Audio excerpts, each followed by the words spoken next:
Today on Faithcraft, I'm going to show you how to build this very simple and easy rustic lantern using nothing but scrap wood.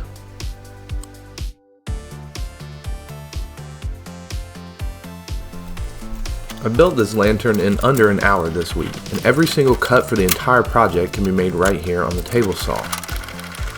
I started with this old scrap 2x6 that we had painted red for another project. To begin, I just needed to rip the board into a more manageable piece before resawing it at 1-inch thickness.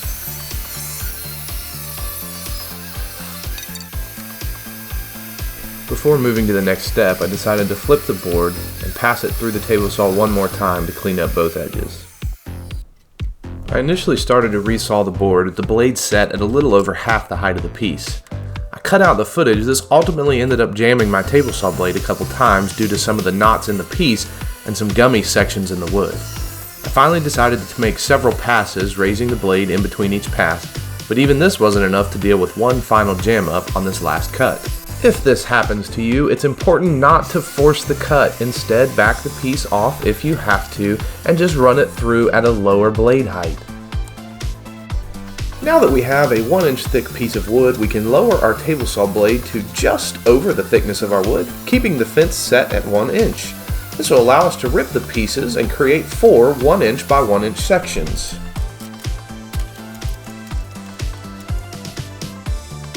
In this clip, I'm showing just one way that you can cut multiple pieces at once by using a clamp on the overhanging section of wood and cutting them at the same time.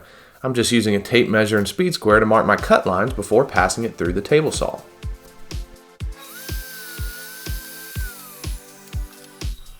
We need 4 of these identical upright pieces to make up the cage of our lantern, so I'm just simply repeating the cut here.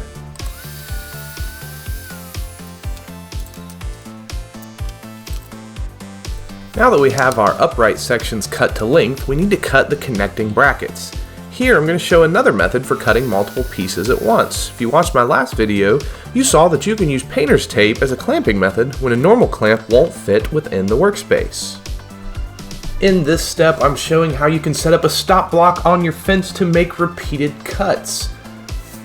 Here's a Faithcraft tip for you. Make sure when setting up a stop block on your table saw fence that there is room between your piece and the fence or the stop so as to avoid kickback.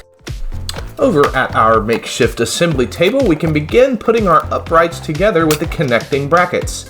I'm using a 16 gauge brad nailer here with a bead of glue and attaching each piece. This takes a little bit of time to assemble, but the glue and a single brad nail into each joint is more than strong enough to hold the piece together once the glue dries. To complete this step, just work your way around to each corner, adding the connecting brackets to each of the upright pieces until you have built what looks like a small table.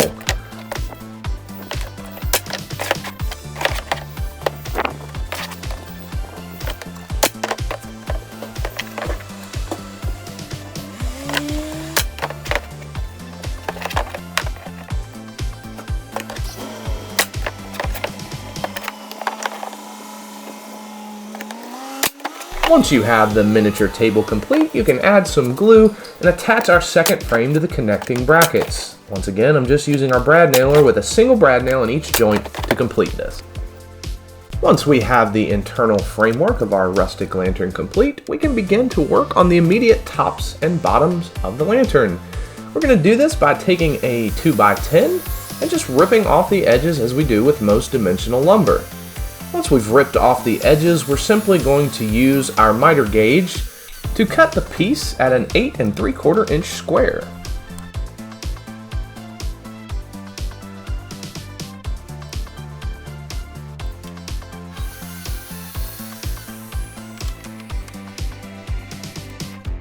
We'll need to cut 2 of these, so while we have the miter gauge set up, let's just go ahead and cut another one.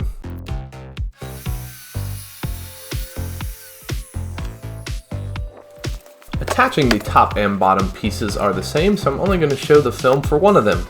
First thing I do is mark some register lines so I'll know exactly where to place it back. You can apply a little bit of glue and then drive it in with some 1.5" 16 gauge brad nails.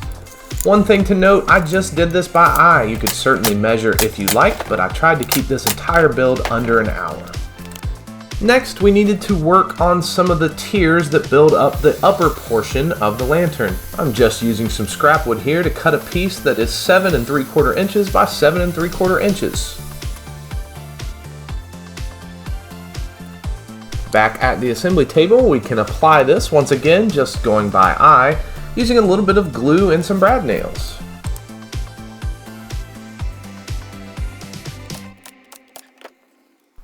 Here I'm just cutting another piece, this one at 6 3/4 inches square.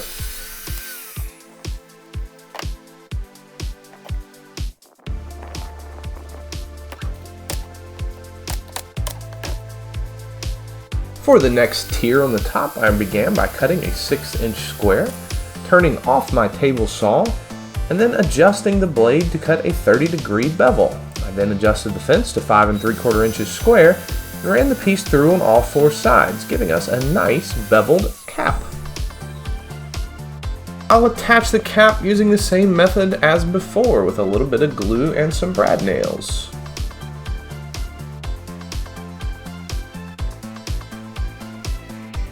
To get the next piece of the top portion of the lantern, I took a scrap piece and cut this one to about 3.5 inches square. Once again, changing my blade to a 30-degree bevel, then run the piece through on all 4 sides once again, giving us another nice beveled cap.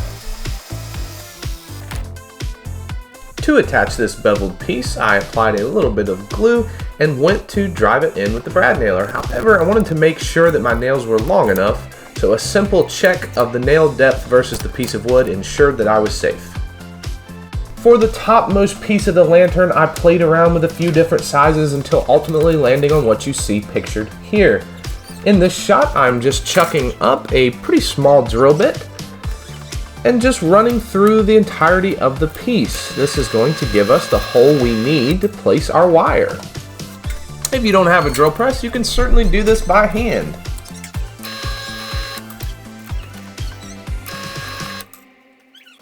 And to complete the assembly of the lantern, I'm just using glue and of course brad nails to attach the top piece. I tried to keep the brad nails on either side of the hole so they would not interfere with the wire that we would run later. To finish this piece, I just took a folded up piece of 120 grit sandpaper and ran over all of the corners, knocking the sharp edges down. Due to the rustic or farmhouse style of this project, you can sand this piece as much or as little as you like.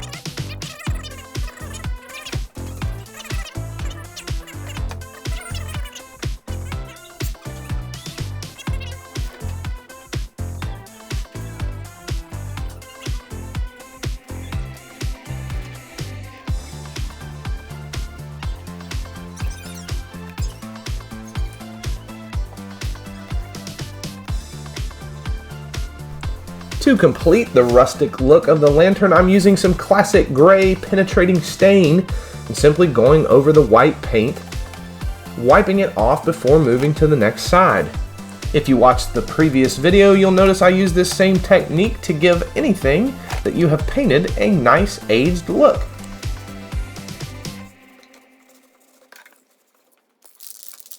To round up the finishing part of this project, I'm just hitting the entire piece with a spray can of matte polyurethane.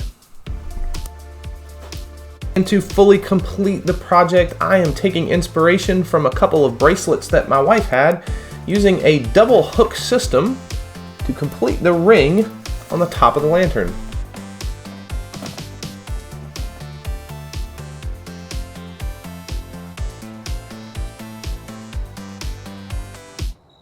I think this project turned out fantastic. If you appreciate the effort that went into this video, I encourage you to subscribe to the channel, like and turn on the notification bell for future videos. Also, check out last week's video where we built a DIY Thanksgiving themed table centerpiece.